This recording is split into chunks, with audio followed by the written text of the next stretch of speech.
غسل میت کا طریقہ. مرد کو مرد اور عورت کو عورت غسل دے گی. بیوی خاوند کو اور خاوند بیوی کو غسل دے سکتا ہے اگر کوئی اور نہ ہو تو. قریبی رشتہ دار غسل دینے کے زیادہ مستحق ہیں جو دین کا علم رکھنے والے ہوں اور آداب غسل سے واقف ہوں کہ غسل دینا کیسے، اس سے غسل دینا ہے. جس کو پتہ ہی نہیں کہ غسل کیسے دینا اس کو نہ بٹھا دیں.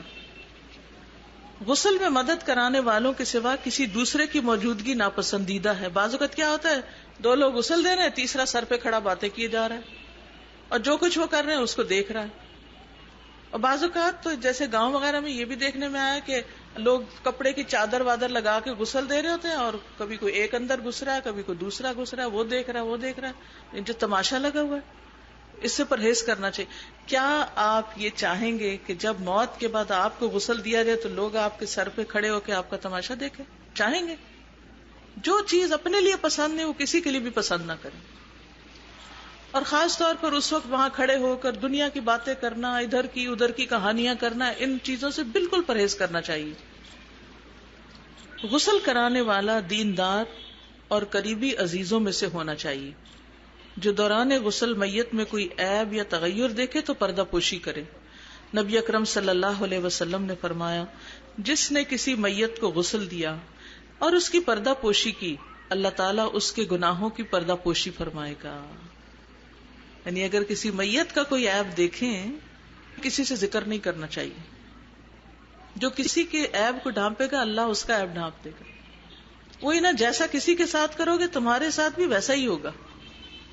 اچھا کرو گے تو تمہارے لیے بھی اچھا ہوگا، اور اگر دوسرے کے ساتھ زیادتی کرو گے اور وہ کچھ نہیں کہہ رہا تو تمہارے ساتھ ہوگا ویسے. تو اس لیے اللہ سے ڈرنا چاہیے اور کسی پر بھی ظلم نہیں کرنا چاہیے. بعض اوقات کوئی کمزور ہوتا ہے نا، مطلب خاندان میں کوئی بہو ہے، کوئی ایسی وہ بیچاری کمزور ہے، بول نہیں سکتی، کچھ نہیں کہتی، تو سارے اس پہ شیئر ہوتے ہیں، ہر کوئی اسے ڈانٹ ڈپٹ رہا ہوتا ہے. تو وہ جو مظلوم ہوتا ہے نا، اس کے جو دل کیا ہے نا، وہ بھی عرش تک پہنچ جاتی. تو اس لیے ان چیزوں سے بہت احتیاط برتنی چاہیے، بہت پرہیز کرنا چاہیے. غسل کے پانی میں بیری کے پتے ڈالنا مسنون ہے. بیری کے پتوں کو کوٹ لیا جائے اور اسے غسل کے پانی کی تمام بالٹیوں میں ملا دیا جائے. غسل دینے کی جگہ مناسب ہو جہاں پردے کا انتظام ہو اور پانی کا نکاس آسان ہو. جگہ اتنی کشادہ ہو کہ تختے کے علاوہ غسل دینے والوں کے بیٹھنے اور غسل کا سامان رکھنے میں بھی دقت نہ ہو. میت کو نہلانے والا تختہ سر والی جانب سے قدرے اونچا ہو تاکہ استعمال شدہ پانی کے ساتھ نجاست بھی بہہ جائے. اس لیے سر کے تختے کی طرف نیچے 2 اینٹیں رکھ لی جائیں، یعنی اسے ٹلٹ کیا ہو تو وہ پانی جب ڈالے تو نیچے چلتا جائے، ادھر نہ کھڑا ہو. اب تو جدید طرز کے مغسلز بن گئے ہیں جس میں کھڑے ہو کر بھی غسل دینے کی سہولت ہوتی ہے، اور اس کو بناتے ہی اس شیپ میں ہے کہ وہ ٹیڑھا ہو اور پانی ساتھ ساتھ بہتا چلا جائے. میت جس بستر پر ہو اسی چادر سے اٹھا کر تختے پہ لائیں. یعنی میت کو بازو اور ٹانگوں سے نہیں پکڑیں بلکہ کس سے اٹھائیں؟ کپڑے سے اٹھائیں، چادر سے اٹھائیں. اگر خاتون میت اٹھانے میں مشکل درپیش ہو تو موٹی چادر سے ڈھانپ کر میت کے محرم مرد حضرات سے مدد لے کر غسل کے تختے پر لٹایا جا سکتا ہے.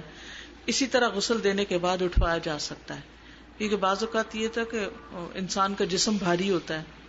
ویسے بھی میت مرنے کے بعد چونکہ اپنا ہاتھ پاؤں چھوڑ دیتی ہے تو وہ بھاری ہو جاتی ہے. عورتیں نہیں اٹھا سکتی، کسی کی کمر میں درد ہے، کسی کے پاؤں میں درد ہے، گھٹنے میں درد ہے، اور بعض اوقات نہیں بھی درد تو درد نکل بھی سکتا ہے. تو اس لیے اگر آسانی سے اٹھا سکے تو ٹھیک، نہیں تو مرد حضرات اٹھا کے ہیلپ کر دیں، محرم رشتہ دار وغیرہ. غسل کی جگہ داخل ہونے سے پہلے بسم اللہ اور غسل خانے میں داخل ہونے والی مسنون دعا بھی پڑھ لیں. یعنی اگر غسل خانے میں جا رہے ہیں، اگر نہیں تو کوئی بات نہیں. خاتون میت کے غسل سے پہلے بندھے ہوئے بال کھول دیے جائیں، یعنی چٹیا کھول دی جائیں. خاتون میت کی پن، کلپ، چوڑیاں، بندے، ناک کا لونگ اور لباس وغیرہ میت کے جسم سے الگ کر لیں. سب سے پہلے چیزیں ہٹائیں. میت کے کپڑے آسانی سے نہ اتر سکے تو احتیاط سے کینچی کے ساتھ کاٹ لیے جائیں. ایسا کرتے وقت میت پر چادر ہونی چاہیے، یعنی کپڑے اتار کر اس کو بالکل ننگا نہ کر دیں. یعنی کپڑا اوپر ڈال کے چادر اور نیچے سے آہستہ آہستہ اس کے کپڑے کاٹ کے ہٹا لیے جائیں. اور اگر ڈھیلے ہو جسم، بعض میتیں ڈھیلی ہوتی ہیں، بعض اکڑی بھی ہوتی ہیں، تو جیسے بھی ہو اس کے مطابق انتظام کر لیا جائے. میت کو غسل دیتے وقت اس پر رنگدار پرنٹ والا کپڑا ڈال دیا جائے تاکہ گیلا ہونے پر بھی پردہ رہے. میت کو اس کپڑے کے نیچے سے غسل دیا جائے. میت کو بغیر دستانوں کے براہ راست نہ چھوئیں، اس کا جسم نہ چھوئیں، کیونکہ اس میں استنجا وغیرہ بھی کرانا ہوگا، اور خاص طور پر سطر پر کسی کی نظر نہ پڑے. غسل دینے والے سب سے پہلے میت کا سر اٹھا کر آہستگی سے اسے بیٹھا ہونے کے قریب کر دیں. اس کو آپ یوں سمجھیں جیسے لیٹی ہوئی ہے نا میت، تو سب سے پہلے کیا کریں، اس کو ذرا سا یوں کر کے اوپر کریں، ٹھیک ہے، سر کی طرف سے. پھر اس کے پیٹ کو اطراف سے نرمی کے ساتھ دبائیں تاکہ جو کچھ نکلنے کے قریب ہو وہ نکل جائے. اس موقع پر برابر پانی بہاتے جائیں تاکہ نجاست بہتی جائے. بعض اوقات روح نکلتے وقت ایسی تکلیف ہوتی ہے کہ میت کا پیشاب بھی نکل سکتا ہے، اس کا پخانہ بھی نکل سکتا ہے، تو ان باتوں کا بھی کسی سے ذکر نہیں کرنا چاہیے، بس خاموشی کے ساتھ اس کو صاف کر دینا چاہیے. اور اگر نہلاتے وقت، موڑتے وقت، آگے پیچھے کرتے وقت مزید نکل رہا تو بھی بس پانی بہاتے جائیں، اور زبان سے کسی کو نہ بتائے توبہ توبہ بڑی اسمیل تھی، فلاں تھا، ایسی باتیں ہرگز نہ کریں. اب غسل دینے والا اپنے ہاتھ پر کپڑے یا پولیتھین کا لفافہ چڑھا کر، یا یہ جو میڈیکل ڈاکٹرز کے گلوز ہوتے ہیں وہ ڈال کر میت کی طہارت استنجا کرائے. اس کے بعد استعمال شدہ کپڑے یا لفافے کو اتار دیا جائے اور دوسرا لفافہ یا دستانہ پہنا جائے. ٹھیک ہے، یعنی ایک ہی گلو سے استنجا کرا کے اس گلو کے ساتھ باقی جسم نہ دھوئیں. غسل کروانے والے غسل کی نیت کر کے بسم اللہ پڑھ لیں. داہنی طرف سے شروع کراتے ہوئے نماز کی طرح مکمل وضو کرایا جائے. دوران وضو ناک اور منہ میں پانی نہ ڈالا جائے بلکہ کپڑا یا روئی تر کر کے اس سے دانتوں اور نتنوں کو صاف کر دینا کافی.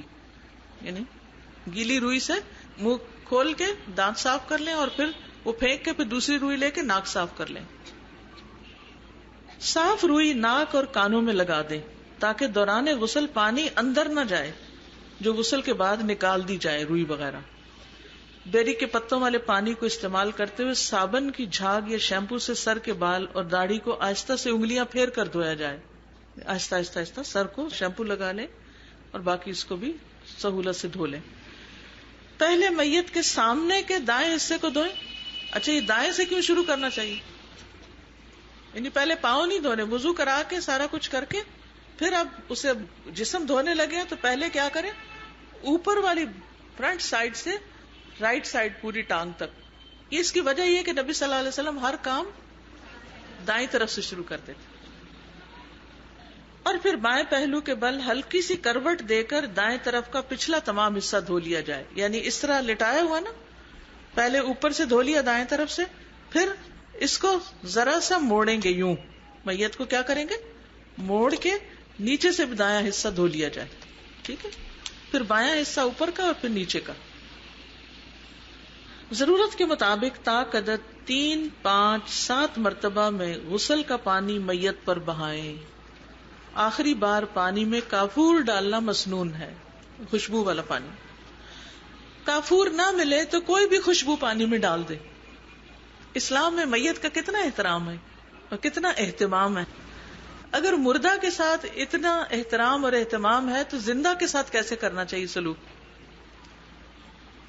اور یہ ہر مسلمان کا دوسرے مسلمان پر حق ہے. یہ نہیں کہ آپ کے رشتہ داروں کا تو ہے اور اگر کوئی غیر ہے تو اس کو چھوڑ دیں، نہیں، سب کے ساتھ اچھا ہے. کیونکہ بعض لوگ فوت ہوتے ہیں تو ان کا کوئی اپنا رشتہ دار وہاں پاس نہیں ہوتا، تو ان کے رشتہ داروں جیسا ہی ان کے ساتھ عمل کریں. میت کو مختلف اوقات میں 2 بار غسل دینا درست نہیں، ایک ہی غسل کافی ہے. کئی دفعہ وہ ٹرانسپورٹ کرتے ہیں نا میت کو یہاں سے وہاں، تو جہاں سے چلے وہاں غسل دیا، پھر جہاں پہنچے وہاں دوبارہ، ایسی کی ضرورت نہیں. میت کو تولیے سے خشک کر کے اوپر خشک چادر ڈال کر گیلی چادر نیچے سے نکال دیں اور میت کے نیچے بھی ایک خشک چادر بچھا دیں، اور وہ اسی طرح تھوڑا تھوڑا اس کو ہٹا کے اس کے نیچے چادر کر کے پھر دوسری طرف سے کر کے پھر اس کو کر لیں. غسل کے بعد خاتون میت کے بالوں کی کنگھی کر کے 3 چوٹیاں لٹیں بنا کر پیچھے ڈال دیں. اگر کنگھی دوسری نہیں تو ہاتھ سے بھی سیدھے کر کے بال لٹیں بنا کر پیچھے ڈالی جا سکتی. ہنگامی حالت، بیماری، ایکسیڈنٹ یا جلنے کی وجہ سے میت کو غسل دینا ممکن نہ ہو تو میت کو تیمم کرا کے کفن پہنایا جا سکتا ہے. بعض ایکسیڈنٹس اتنے برے ہوتے ہیں کہ جس میں جسم ٹوٹ پھوٹ جاتا ہے یا اس کے ٹکڑے الگ ہو جاتے ہیں، ایسی صورت میں تیمم کرا دینا پھر کافی ہو جاتا ہے۔ اللہ کی راہ میں شہید ہونے والے کو غسل نہیں دیا جائے گا جو صحیح والے جہاد میں شہید ہو۔ کفن دینا، نبی صلی اللہ علیہ وسلم نے فرمایا جس کسی نے کسی مسلمان کو کفن دیا اللہ تعالیٰ اسے سندس کا لباس پہنائے گا۔ اس لیے کوشش کیا کریں کہ جو کوئی غریب یا ضرورت مند فوت ہو تو آپ اس کو کفن دے دیں خاموشی کے ساتھ، کفن ڈونیٹ کیا کریں۔ بعض اوقات اکٹھی موتیں ہو جاتی، جیسے لاسٹ ٹائم ہیٹ ویو آئی تھی تو کتنے سارے لوگ اکٹھے فوت ہو گئے تھے اور ان کے لیے کفن نہیں مل رہے تھے۔ کفن کے لیے صاف ستھرا اور سفید کپڑا استعمال کرنا افضل ہے۔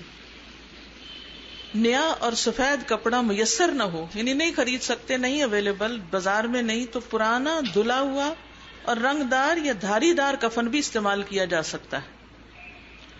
نامکمل اور ناکافی کفن علاوہ مجبوری کے ناپسندیدہ ہے۔ کفن کے لیے کپڑے کی مقدار یا پیمائش اتنی ضرور ہو کہ میت کا تمام جسم آسانی سے ڈھانپا جا سکے۔ یہ چھوٹا کفن نہ ہو کہ سر ڈھانکے تو پاؤں کھل جائے، پائیں سر کھل جائے، الا یہ کہ اویلیبل ہی نہیں کچھ۔ جیسے کون سے صحابی تھے جن کے لیے ایسا ہوا تھا؟ مصعب بن عمیر۔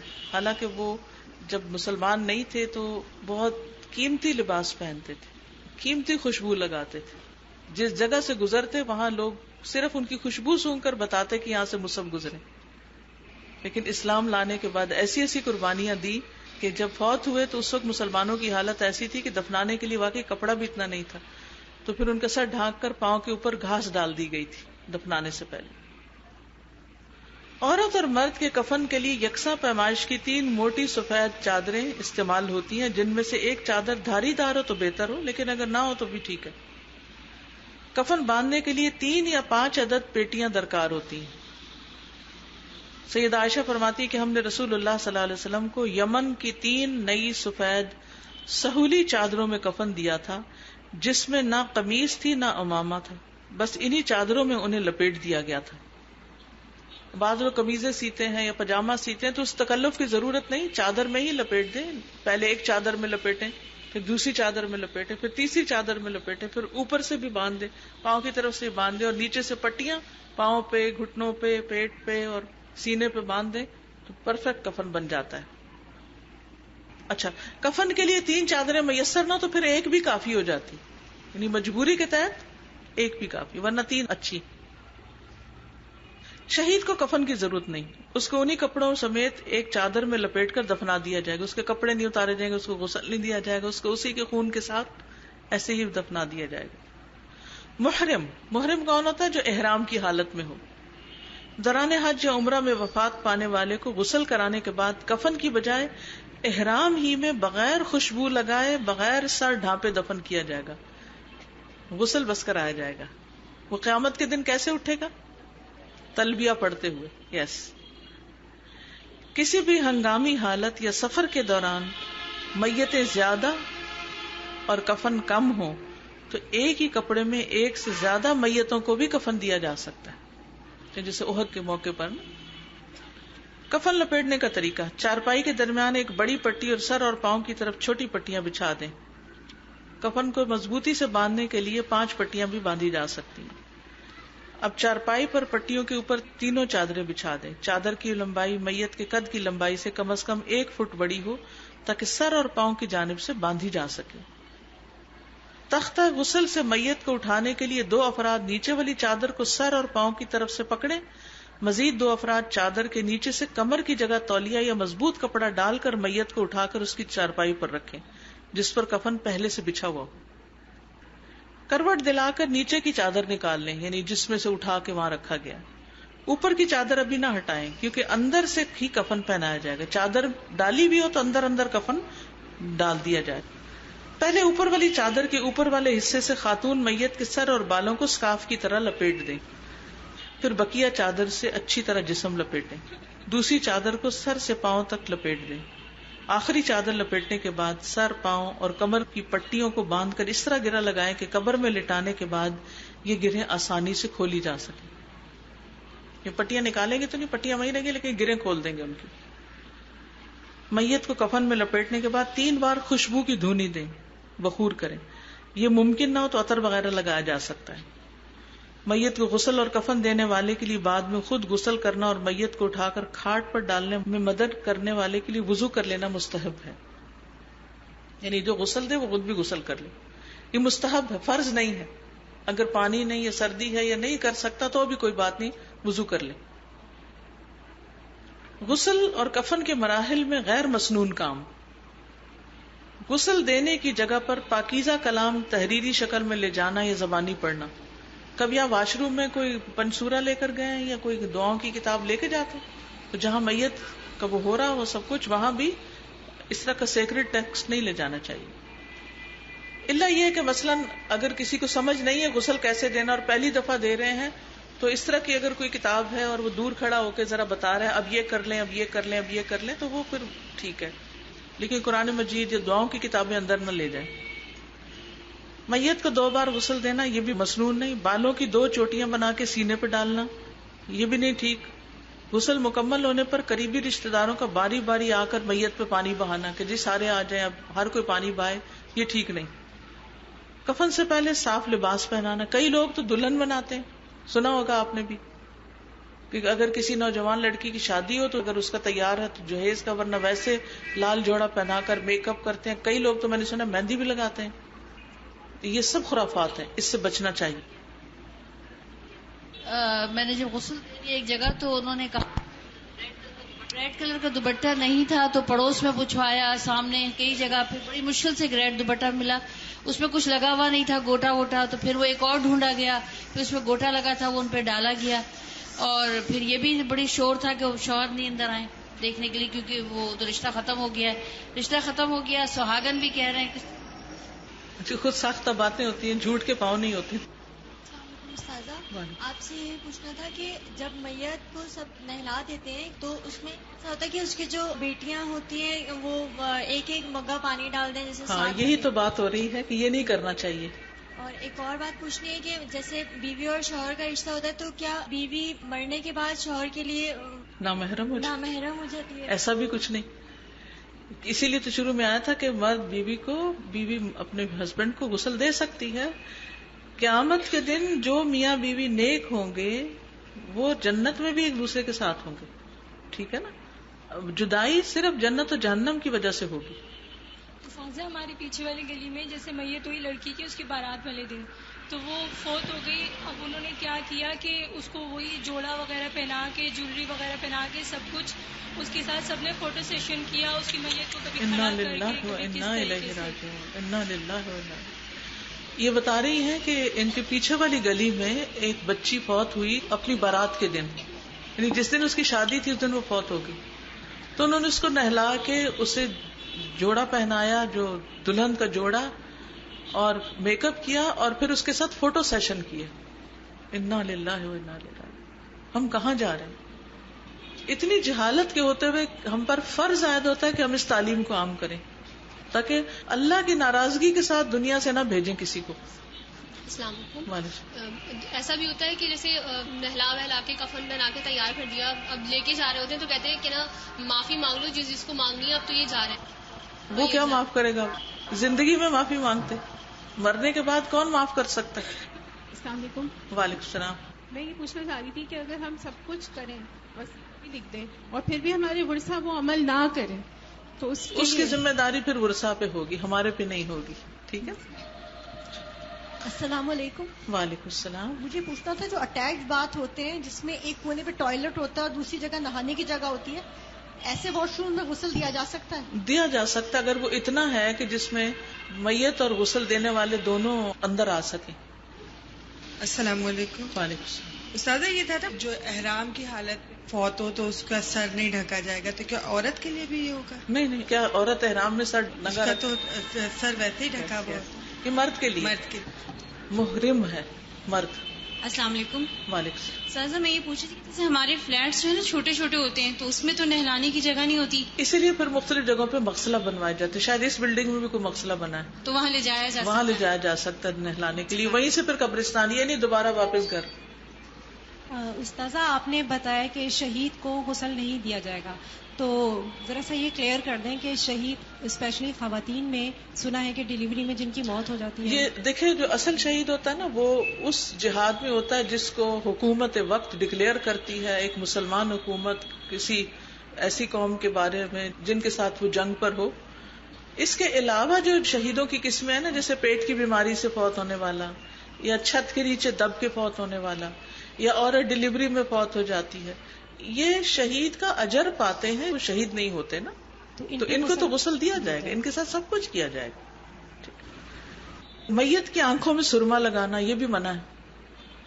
کفن پر عرق گلاب ڈالنا یا آب زمزم میں بھگونا.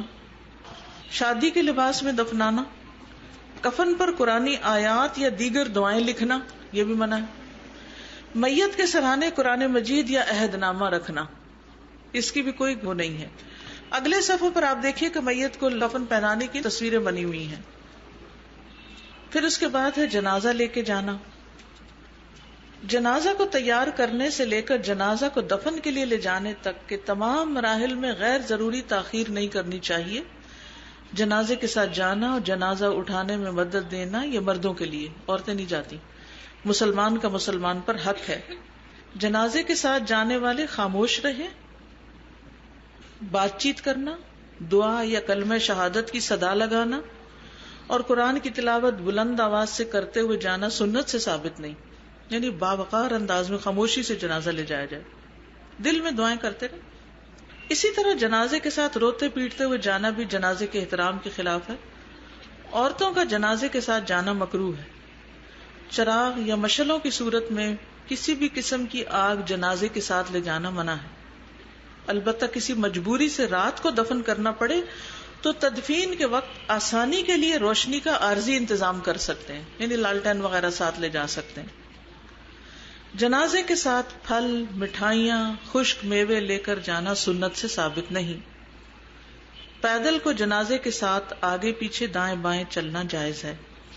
یعنی جو پیدل جا رہے ہیں نا ساتھ، کوئی آگے بھی جا سکتے ہیں، کچھ پیچھے بھی، کچھ دائیں بھی بائیں بھی. سوار کو جنازے کے پیچھے چلنا چاہیے، یعنی گاڑیاں وغیرہ ہوں تو پیچھے پیچھے آئیں. جب کسی کا جنازہ آتے دیکھیں تو کھڑے ہو جائیں.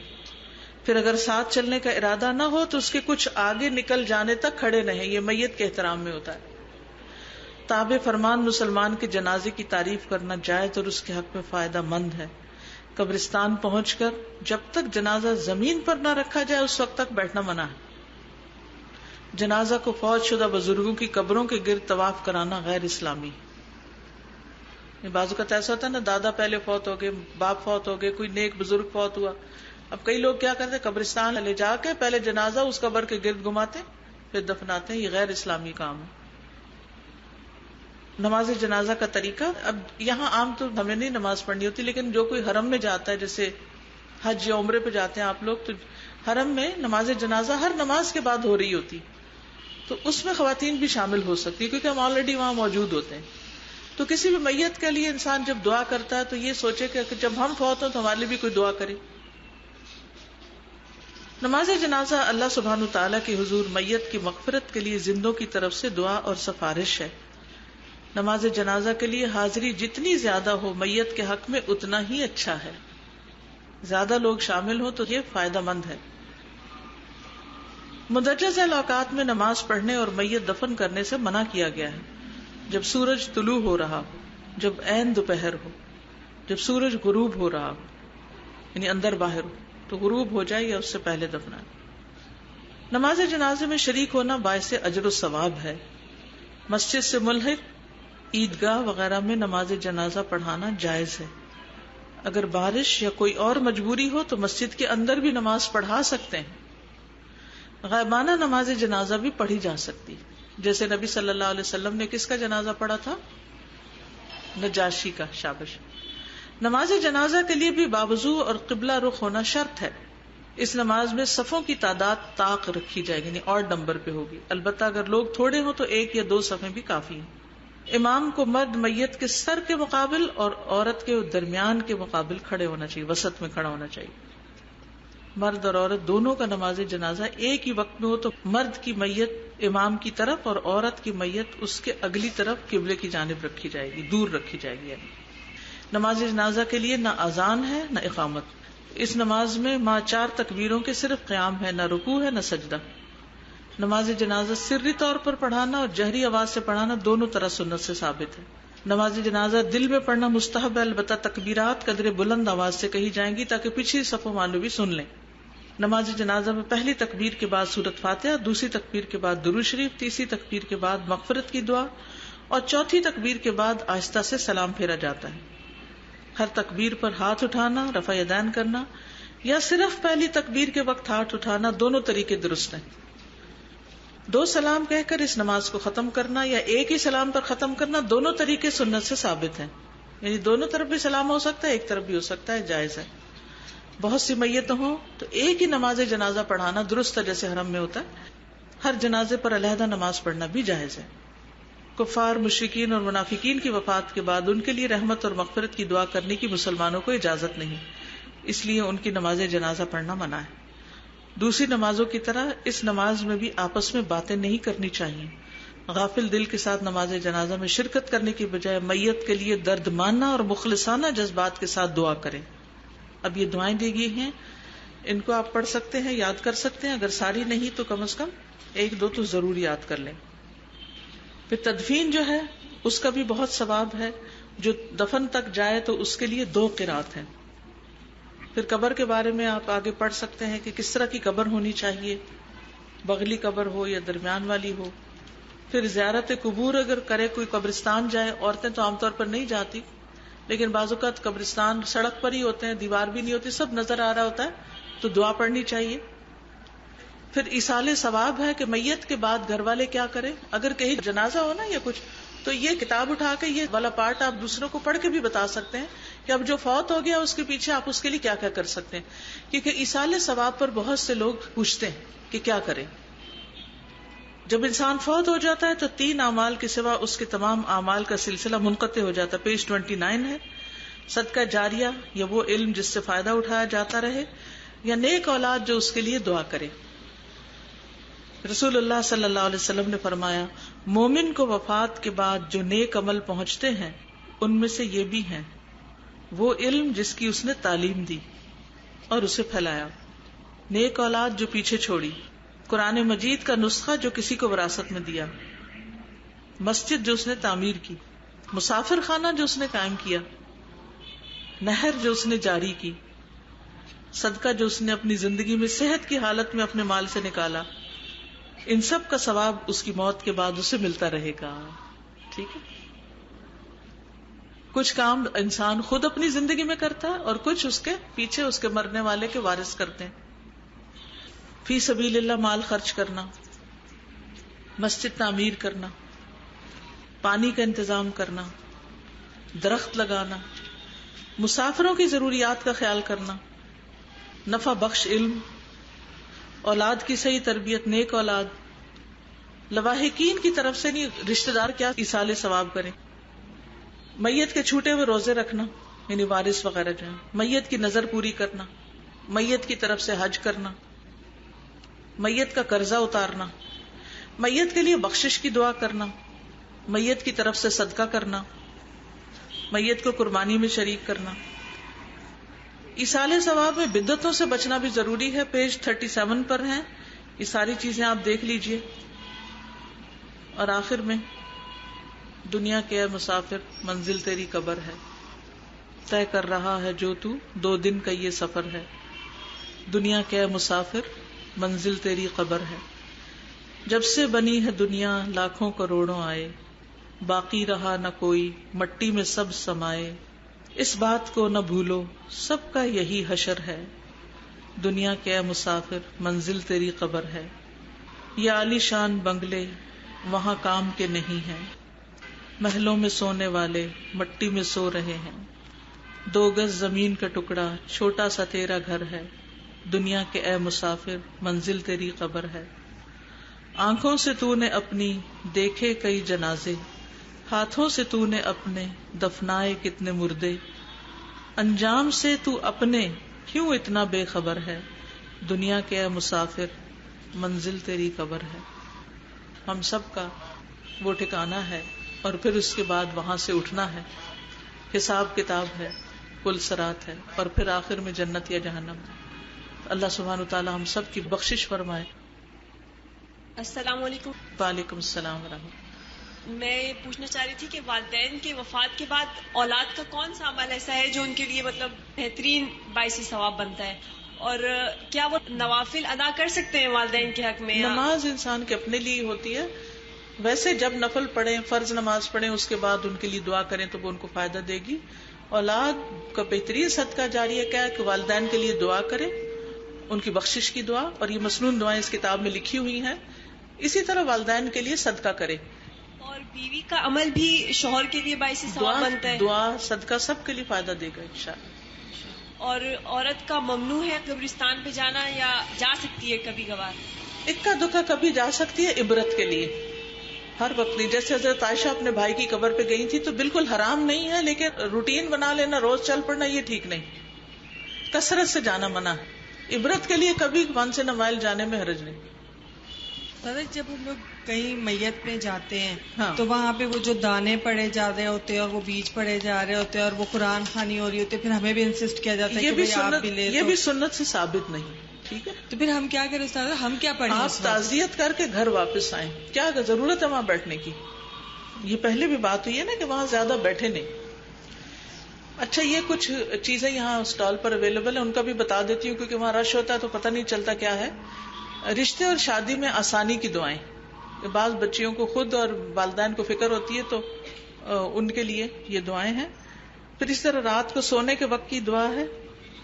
فتنوں کے دور میں کیا کرنا چاہیے؟ انسان ہر روز اٹھتا ہے ایک نئی خبر سننے کو ملتی ہے اور دل پریشان ہوتا ہے، اب کیا کریں سمجھ نہیں آتی. تو صحابہ نے کیا کیا، نبی صلی اللہ علیہ وسلم نے کیا سکھایا، ہمیں پتہ ہونا چاہیے. رشتوں کو جوڑیے. اس میں ساری وہ حدیثیں لکھی ہوئی جو صلہ رحمی کے بارے میں ہیں. آپ شادی کے موقع پر لوگوں کو گفٹ دے سکتے ہیں، ویسے دے سکتے ہیں.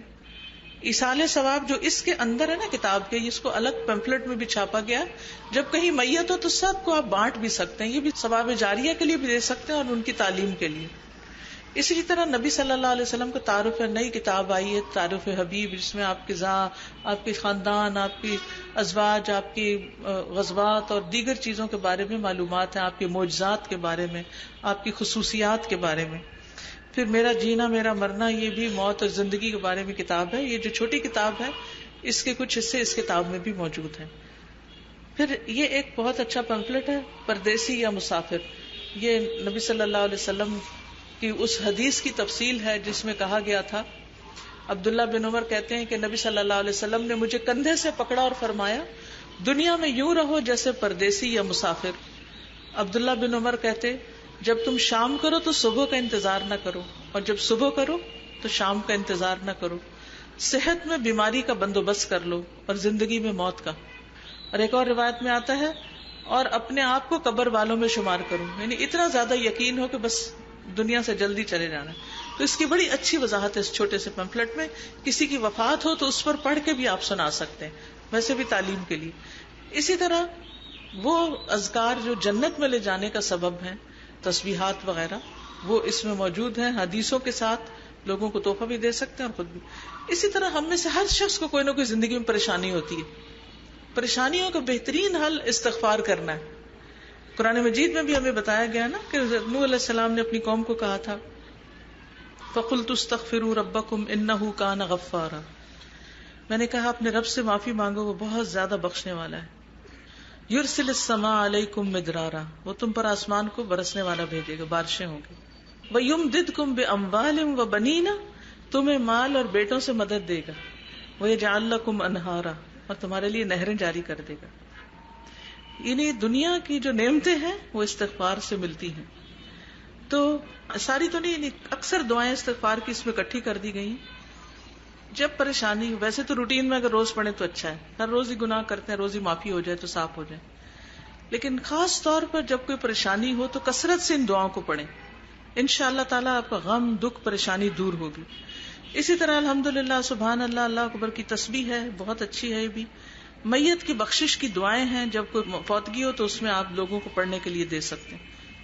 اور بھی یہ کتاب جو آج آپ نے پڑھی ہر گھر میں ہونی ضروری. السلام علیکم. جی کہ رسول اللہ صلی اللہ علیہ وسلم نے فرمایا جو شخص فوت ہو جائے اس کے ذمے کچھ روزے ہوں تو اس کا ولی اس کی طرف سے روزہ رکھے. میم مجھے یہ سمجھ میں نہیں آیا. ایسا ہے کہ میرے لیسنز میرا جینا میرا مرنا کی جو کتاب ہے بہت ڈیٹیل کے ساتھ میں نے ان ساری باتوں کی وضاحت کی بھی ہے, نیٹ پہ موجود ہے. اپلیکیشن قرآن فار آل میں بھی چیزیں موجود ہیں, آپ ڈیلی سننا شروع کریں, بے حد فائدہ ہوگا. ابھی اس حدیث کی وضاحت یہ کر دیتی ہوں کہ مثلاً ایک شخص رمضان میں بیمار ہوا, اس کے روزے چھٹ گئے, رمضان میں ہی یا رمضان کے بعد فوت ہو گیا, اب روزے اس کے رہ گئے, اب وہ دوبارہ تو نہیں رکھ سکتا. یا اس نے منت مانی تھی کوئی کہ میں روزے رکھوں گا لیکن وہ نہیں رکھ سکا, تو بعد میں اس کے جو وارث ہیں وہ روزہ رکھ سکتے ہیں اس کی طرف سے, اور اگر نہیں کوئی رکھنے کو تیار تو فدیہ دے دیں. ٹھیک. السلام علیکم. وعلیکم السلام. یہ مجھے پوچھنا تھا کہ کیا قبرستان جب چھوڑ کے ان کے لواحقین واپس آتے ہیں تو ان کو 40 قدم کے بعد واپس جانا چاہیے کہ مغفرت کی دعا کے لیے؟ ایسا کچھ بھی نہیں ہے. اچھا, دوسرا میں نے ابھی ریسنٹلی دیکھا ہے کہ کلمہ شہادت پڑھتے ہوئے قبر کو اٹھایا جاتا ہے, جیسے ابھی لکھا تھا کہ خاموشی سے جایا جائے, تو یہ بھی صحیح ہے؟ دل میں پڑھ لیں لیکن اونچی آواز سے ایسے باتیں کرنا درست نہیں. اور مسجد حرام کے بعد اگر کوئی اور مسجد میں مرنے کا میسر ہو عورتوں کو نماز جنازہ تو پڑھ سکتی ہے نا؟ اگر کسی مسجد میں آپ جمعے کی نماز کے لیے گئے ہوئے ہیں اور ادھر جنازہ بھی ہو رہا ہے تو جہاں عورتوں کے حصے میں آپ کھڑے ہو کے پڑھ لیں, لیکن خاص جنازے کی نماز پڑھنے کے لیے نہیں جانا, نہ قبرستان جانا. ابھی بات ہوئی نا کہ اگر ہماری موت اچھی ہو تو آگے کی منزلیں بھی آسان ہیں, تو مجھے یہ پوچھنا تھا کہ جیسے بعض اوقات ٹریفک حادثات میں ڈیتھ ہو جاتی ہے یا قدرتی آفات میں بھی, اور بعض اوقات انسان کی ڈیڈ باڈی پہچانی بھی نہیں جاتی, تو مطلب بری موت ہم کس کو بولیں گے؟ جس میں انسان کوئی غلط کام کرتے ہوئے فوت ہو. ٹھیک ہے, جیسے کوئی شراب پی رہا ہے اور فوت ہو جائے, کوئی زنا کر رہا ہے, کوئی چوری کرتے ہوئے مارا جائے, کوئی اور اسی طرح کے غلط کام کر رہا ہے اور پولیس مقابلے میں مارا گیا ہے. حادثے کسی میں مرنا جو ہے کوئی بری موت نہیں ہے, یعنی اس اعتبار سے, کیونکہ اس میں تو جیسے چھت سے گر کے مر گیا کوئی تو شہادت ہے ایک طرح سے. السلام علیکم. وعلیکم السلام. میں نے اکثر اپنے پڑوسی میں اور ریلیٹو میں یہ چیز دیکھی ہے کہ 3 دن جب یہ وفات کے ہوتے ہیں تو چولہا نہیں جلاتے, گھر کا باقی کام نہیں کرتے, تو اس بارے میں آپ کیا کہنا چاہیں گے؟ جی درست ہے, یہ کہنا کہ چولہا جلانا منع ہے یہ غلط ہے. چائے پک سکتی, کچھ ہو سکتا ہے, لیکن پسندیدہ یہ ہے کہ میت کے جو وارث ہیں ان کو دوسرے رشتہ دار کھانا بھیجیں. جس گھر میں میت ہو گئی ہے وہ بعض اوقات غم سے نڈال ہوتے ہیں, ان کو بھولا ہوا ہوتا ہے کہ کھانا پکانا ہے, کچھ بچے رو رہے ہوتے ہیں, کوئی آیا ہوا ہے دور سے, کوئی تو رشتہ داروں کو بنا کے بھیجنا چاہیے. السلام علیکم. میرا یہ سوال ہے کہ میری والدہ بیماری کی حالت میں تھی تو میں انہیں نہلایا کرتی تھی, انہیں مطلب غسل دیتی تھی, اور جب ان کا انتقال ہوا تو مجھ پہ ناپاکی کے دن تھے تو میں ان کو نہلا نہیں سکی, تو کیا یہ منع ہے کہ مطلب ناپاکی کے دنوں میں غسل؟ افضل یہی ہے کہ صاف ستھرے پاک لوگ نہلائیں, لیکن اگر کوئی نہ ہو تو شریک ہو سکتے ہیں کہ منع بھی نہیں. کوئی نماز تھوڑی پڑھ رہے ہیں ہم, غسل ہی دے رہے ہیں. اور میت کو جب غسل دیا جا رہا ہوتا ہے یا جب لٹایا ہوتا ہے تو کہتے ہیں کہ ان کا چہرہ جو ہے وہ قبلے کی طرف ہو, تو کوئی ضروری نہیں. السلام علیکم. ابھی آپ نے روزوں کے حوالے سے بات کی, کچھ لوگ ایسے ہوتے ہیں جان بوجھ کے روزے نہیں رکھتے, ان کا انتقال ہو گیا, کیا ان کے لیے بھی روزے ہم نہیں؟ جو خود نہیں رکھتے تو ان کے لیے تو ضروری نہیں. جیسے یہاں پہ لکھا ہوا ہے کہ کفار مشرکین اور منافقین کے لیے جو ہے وہ مغفرت اور رحمت کی دعا نہیں کر سکتے, تو یہ ایشو ہمارے گھر میں بھی بنا ہوا ہے. جیسے دادا دادی کا انتقال ہوا تو وہ جیسے وہ پیر فقیر ان کو ماننے والے تھے. آپ جیسے آگے دیکھیں, جو کلمہ گو مسلمان ہے, جو کلمہ پڑھتا ہے, ٹھیک ہے, اپنے آپ کو مسلمان کہتا ہے, اس کی آپ کریں گے بخشش, اس کے لیے دعا کریں گے, اس کا باقی عمل اللہ جانے. یہ وصیت نامہ بھی ہے, یہ کاغذ ہے, یہ آپ لے سکتے ہیں باہر سے نا. چلیے ٹائم ہو گیا ہے, آج کے لیے اتنا ہی کافی ہے, کیونکہ یہ ایسا علم ہے جس میں ہمارے معاشرے میں بہت سی غلط فہمیاں پائی جاتی ہیں, اور یہ ان علوم میں سے جن کا سیکھنا فرض بھی ہے تاکہ ہم دین کو صحیح طور پہ پریکٹس کر سکیں. اس لیے میری آپ سے گزارش ہوگی کہ اس طرح کے شارٹ کورسز ان چیزوں پر ہونے چاہیے, جگہ جگہ پر ہونے چاہیے, گھروں میں بھی ہونے چاہیے, اور مختلف لوگوں کو ان چیزوں کی تربیت دینی چاہیے. اللہ تعالیٰ سے دعا ہے کہ وہ ہمارے اس آنے, یہاں جمع ہونے, اکٹھے ہونے کو قبول فرمائے. جو کچھ ہم نے سیکھا ہے ہمیں عمل کی توفیق دے اور ہماری غلطیوں کو معاف کر دے. جو لوگ فوت ہو چکے ہیں ان کی بخشش فرمائے، ہمارے والدین پر اپنی رحمت فرمائے، اور ہم پیچھے ان کے جانے والے اللہ ہم سب کو بھی اچھی موت نصیب کرے اور ہماری بخشش فرمائے، موت آسان کر دے، قبر کا حساب کتاب آسان کر دے اور ہمارا انجام اچھا ہو۔ سبحانک اللہم و بحمدک، اشہد ان لا الہ الا انت، استغفرک و اتوب الیک۔ السلام علیکم و رحمۃ اللہ وبرکاتہ۔